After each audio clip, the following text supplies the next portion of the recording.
뉴스 보시면 가끔 북한 도발 관련된 이야기 들어보신 적 있으실 텐데요. 뭐만 했다 하면 미사일 쏘고 뭐 폭파하고 난리도 아닌데 이 북한 도발 혹시 언제부터 어떻게 해왔는지 알고 계신가요? 뭐 6.25 전쟁 이후부터 시작된 거 아니야? 이런 생각 하시는 분들도 있을 텐데 사실이 북한은 1940년대부터 도발을 해왔습니다. 그러니까 광복 이후부터 바로 를 해왔던 거지. 그럼 북한은 1940년대부터 지금까지 어떤 형태의 도발들을 해왔을까요? 뭐 무장 공비, 간첩 등은 기본이고 포격도 하고 어뢰도 발사하고 등등 아주 말도 안 되는 들을 해왔습니다. 근데 이게 또 시대별로 북한이 해왔던 도발이 차이가 좀 있는데, 자, 오늘의 1급 비밀 북한 도발의 역사, 북한이 주적인 진짜 이유 편 지금 시작합니다. 북한 도발의 역사를 알기 위해서는 1940년대로 가야 합니다. 때는 1945년 8월 15일 일제강점기가 시작된 지 35년 만에 맞이한 광복절인데요. 하지만 광복의 기쁨도 잠시 남과 북에 각기 다른 정권이 들어서면서 혼란스러운 상황이 벌어집니다. 결국 한반도는 이념 차이로 남과 북으로 나뉘게 되죠. 그러니까 이 둘의 교전은 피할 수 없는 상황이 되어버린 겁니다. 그런데 이 상황에서 북한은 빠르게 내부 정리가 진행되는데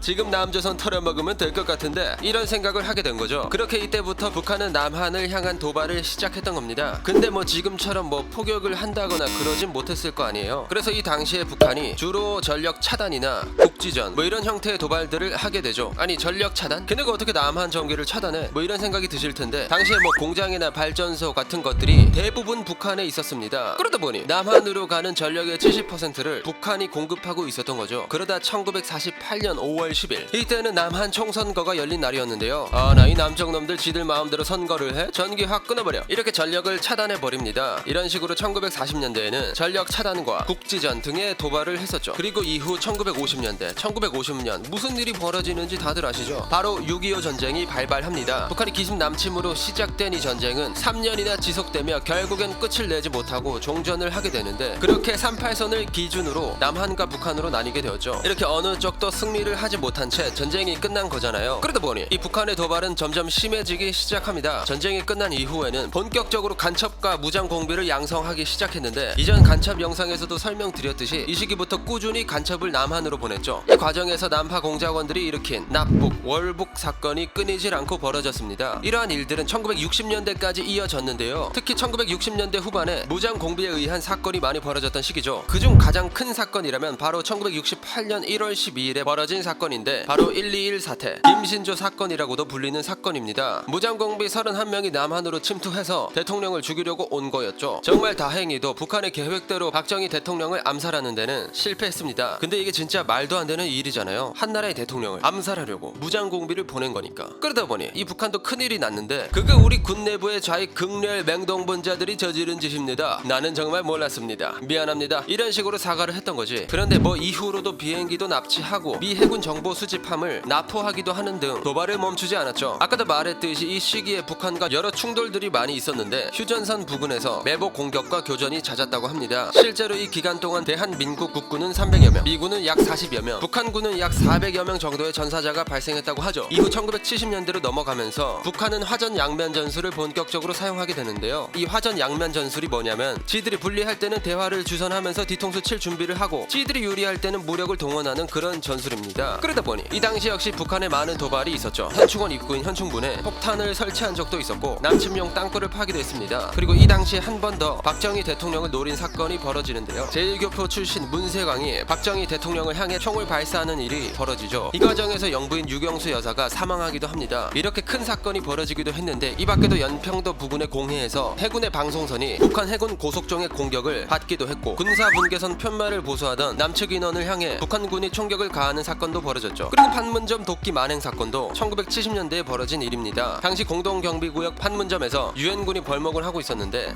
큰일 나기 싫으면 당장 작업을 중단하시라요. 뭔 소리야, 이거 벌목해야 되는데 지금 당장 그만두지 않으면 죽여버리겠어. 이렇게 북한군은 유엔군을 협박합니다. 그런데도 유엔군은 이를 무시하고 벌목 작업을 이어나갔는데요. 북한군은 주먹과 곤봉을 이용해 유엔군 장병들을 상대로 마구잡이식 폭행을 가했고, 도끼로 보니파스 대위의 머리를 찍어서 살해하기까지 합니다. 결국 북한의 무력 도발 끝에 전쟁이 나기 일보 직전의 상황까지 흘러가죠. 뭐 이전까지 남한을 향해 한 도발이야 그렇다 치지만, 이건 유엔군 장교를 살해한 거잖아요. 그러다 보니 미국은 항모 전단을 한반도로 끌고 오는 등 진짜로 전쟁이 날 뻔했습니다. 뭐 이건 북한이 너무 큰 똥을 싸놓은 거라 중국이랑 소련 소련도 너희들이 저지른 짓이네 알아서 대가리 숙여라 라며 발을 빼기도 했죠. 결국 김일성이 직접 유감을 표하며 사건은 마무리되었습니다. 이후 1980년대로 넘어가는데요. 역시나 북한은 도발을 멈추지 않았고 주로 테러를 이용한 도발을 자행합니다. 무장공비와 간첩 역시 끊이질 않았죠. 한강 하류와 포항 인근 바다를 통한 무장공비, 간첩의 침투 사건도 있었고 대구 미국 문하원에 폭탄을 투척한 사건도 있었습니다. 그런데 1980년대 북한의 도발 중 가장 큰 사건은 따로 있는데요. 바로 대한항공 858편 폭파 사건인데요. 이라크 바그다드에서 출발한 대한항공 여객기가 인도양 상공에서 실종합니다. 아니 도대체 어떻게 된 일이야 하고 알아봤더니 북한 정권의 지령을 받은 특수공작원 김승일, 김현희, 이인조가 시한 폭탄으로 비행기를 폭파한 사실이 드러나죠. 결국 이 북한의 폭탄 테러로 인해 승객 95명, 승무원 20명이 전원 사망하게 됩니다. 이런 대한항공 858편 폭파 사건 외에도 큰 사건이 하나 더 있었습니다. 바로 아웅산 묘소 폭탄 테러 사건. 당시 전두환 대통령은 미얀마를 대한민국과 우호적인 국가로 만들기 위해 미얀마를 방문합니다. 그리고 미얀마의 독립영웅 아웅산 장군의 묘소로 참배를 하러 갔는데 미얀마를 방문하는 해외 주요 인사들은 다 하는 그런 의례 행사였던 거지. 그런데 이 아웅산 묘소에서 폭탄 테러가 벌어진 겁니다. 다행히도 대통령이 현장에 도착하기 전에 발생한 일이라 대통령이 사망하진 않았는데요. 하지만 우리나라의 정부 인사 24명이 사망하는 끔찍한 일이 벌어진 거죠. 이렇게 폭탄 테러가 많이 일어났던 1980년대가 지나고 찾아온 1990년대. 사실 이 시기는 냉전에서 공산권의 패배가 줄줄이 이어지던 시기였는데요. 중국과 소련 등의 국가조차 공산주의의 문제점을 겪은 후 공산주의를 버리고 새 노선으로 갈아타게 됩니다. 그렇게 북한도 같이 망하나 했는데 악착같이 존버를 하기 시작하죠. 특히 북한은 김일성의 사망과 고난의 행군까지 겹치면서 엄청난 위기를 맞이하는데